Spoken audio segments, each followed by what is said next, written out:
Darius? Huwag mo sabihing may naiwan ka na naman. Chris, Rosel, anong ginagawa mo dito? gusto lang sana kita makausap. Tungkol saan? Tungkol sa sekretong matagal mo nang itinatago sa akin. Ano ba pinagsasabi mo? Alam ko na. Alam kong hindi patay ang anak natin kagaya ng sinasabi mo. Si Tyrone. Sino ang ama ni Tyrone? Wala kang pakialam. Pwede ba umalis ka na? Hindi. Rosel, hindi ako aalis. Hanggat hindi mo sa akin sinasabi ang totoo. Please, sabi mo sa akin ang totoo. Sino ang ama ni Tyrone? Ako ba? Ako. Rosel, please sabi mo sa akin. Sino ba ang ama ni Tyrone? Sabi mo, ako ba? Rosel, ako ba? Chris, ano ba? Pwede mo bitawan mo! Hindi! Hindi kita bibitawan na hindi ka nagsasabi ng totoo. Sabi mo sa akin ang totoo, Rosel. Sino ang ama ni Tyrone? Sino ang ama ni Tyrone? Pwede mo bitawan mo ako? Chris, may asawa ka na, may anak ka, may pamilya ka na. Pwede ba? Ituon mo na lang yung atensyon mo sa kanila. Pabayaan mo na kami ni Tyrone. Ano po, Madam Jacinta? Totoo po ba yung sinasabi niyo? Bakit? Mukha ba akong nagbibiro? Sa ating dalawa, ikaw lang naman ang joker, hindi ba? Pero this time, seryoso to, Tyrone. Hindi to joke. Pero, kakayanin ko ba? Aba, dapat mong kayanin. Kasi wala ka ng ibang choice. At ikaw lang yung nakikita ko na karapat-dapat para maging manager ng bagong flower cafe natin. Pero, napakalaking pong responsibilidad. Ganyan kalaki ang tiwala ko sa'yo, Tyrone. Pero karapatan ko ang maging ama ni Tyrone. Karapatan mo? Paano yung karapatan ko bilang ina? Ako nagpalaki kay Tyrone. Mag-isa ko siyang tinaguyod. Sa ibig sabihin, inaamin mo na ako nga ang ama ni Tyrone? Ganun ba, Rosel? Wala akong aaminin sa'yo. Kahit tagtarin mo pa ang buto ko, wala kang makukuha sa akin. Dahil para sa amin ni Tyrone, matagal nang patay ang tatay niya. Bakit ba ayaw niyo pa kaming patahimikin, ha? Bakit ba ginugulo niyo yung buhay namin? Ang gusto lang naman namin yung maayos at simpleng buhay. Yung walang gulo, yung walang panunumbat.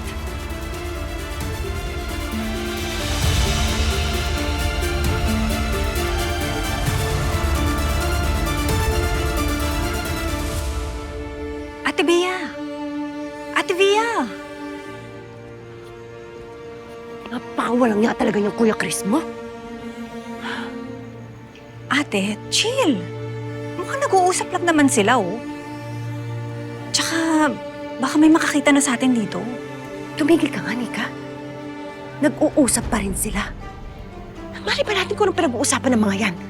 Bakit kinailangan pa pumunta ni Chris dito, ha? Ate, give naman kuya the benefit of the doubt. Hindi, Nika. Sawang-sawa na ako. So, anong gagawin mo? Susuburin mo na naman si Rosel? Paano kung mademanda tayo dito ng trespassing? Kailangan magkaliwanagan na kami ni Chris. Ngayon din.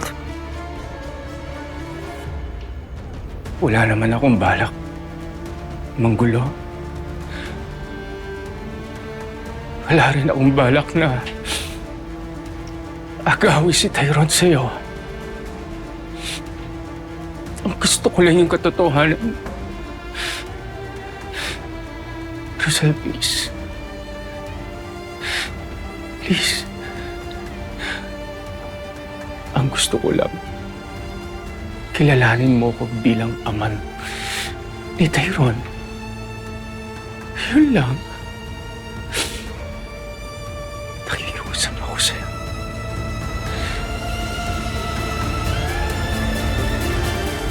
Pwede ba umalis ka na?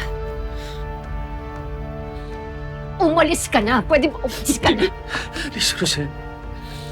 Hindi ko aalis hanggat di mo sa akin sinasabi ang katotohanan, please. Umalis ka na! At wag na wag mo nang uungkotin ng tungkol kay Tyrone. Hindi ako aalis. Wala kang karapatan sa kanya. Hindi ikaw ang tatay ni Tyrone. Umalis ka na! Ano yung karapatan ni Tyrone? Umalis ka Na na! malaman ng katotohanan, Rosel! Umalis ka na! Please! Umalis ka Bawa na! ka, please! Pinigil mo na kami! Umalis ka na! Rosel! Kausapin mo ako, Rosel!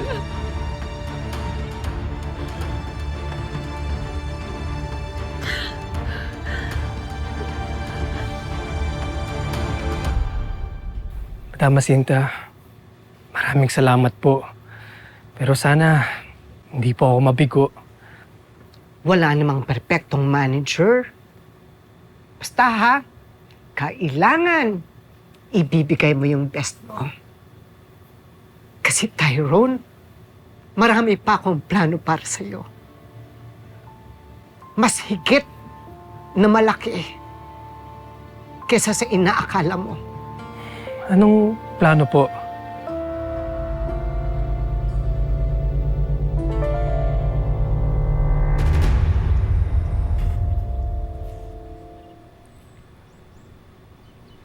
Sir Chris, ano po nangyari? Nakausap niyo po ba si Rosel? Pipig mo, masyadong malakas. Baka marinig ka ni Via. Sir Chris, wala po siya dito. Umalis po sila. Nakita kami ni Rosel. Kaso hindi pa rin niya inamin sa akin eh. Ang saya mo siguro, Chris, no? Dahil nagkita na naman kayo ni Rosel. Ano? Hindi ka na naman magsasabi ng totoo? Hindi mo pwedeng i-deny dahil sinundan ka namin. Kitang-kita ko kayo ni Rosel. Huling-huli ko kayo. Bakit mo ko sinundan? Ba't mo ginawa yun? Dahil sawang-sawa na ako sa kasinungalingan mo! Wala akong ginagawang masama. Kausap kita. Bakit mo siya pinuntahan? Anong pinag-usapan niyo? Sumagot ka! Nag-usap lang kami tungkol sa negosyo ni Madam Jacinta. Sinungaling ka! Sinungaling ka! Magsabi ka ng totoo! Umamit ka na! Wala kaming relasyon! Sinungaling ka! Sabihin mo yung totoo! Ano ba totoo gusto mo marinig? Ha? Yung may nangyari sa amin? Yung ba gusto mo marinig? Yung may nangyari sa amin?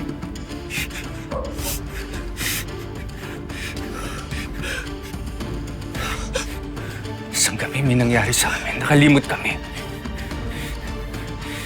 Yan ang totoo.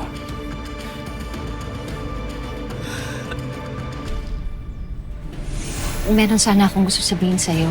Ano yun? Pinuntahan kasi ako ni Chris sa bahay. Nag-usap kami Tungkol saan?